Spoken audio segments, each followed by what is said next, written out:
Hello students, today we'll be solving the MSc CMI Data Science question paper of year 2018. We'll be solving the part A questions and we'll be starting off with question number 1 from the part A. So in this question number 1 it has been said that if P is an invertible matrix and A is equal to P into B into P inverse, then which of the following statements are necessarily true? Option A, B is equal to P inverse AP. Option B is determinant of matrix A is equal to determinant of B. Option C is A is invertible if and only if B is invertible. This is option C.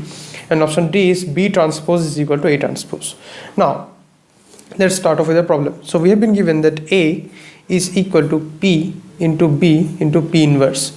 Now, if we multiply P inverse into A, so that means that we have to multiply P inverse here also. So now P inverse into P is basically I into B into P inverse, and we know that I into B is nothing but P into B inverse. Okay, so now if we multiply P inverse A into the matrix P, so this would be equal to B into P inverse into P, which is nothing but BI, and which is again equal to B. So therefore we get that P inverse AP is equal to B. So the first result, option A, is correct. Okay, now second option basically, so from these two structures we basically get that determinant of the matrix A will be equal to determinant of the matrix B. So that means option B is correct. And option C tells us that A is invertible if and only if B is invertible. That is true from these two relationships that we have got so far, that A is equal to P into B into P inverse and B is equal to P inverse into A into P. So therefore we can say that A is invertible.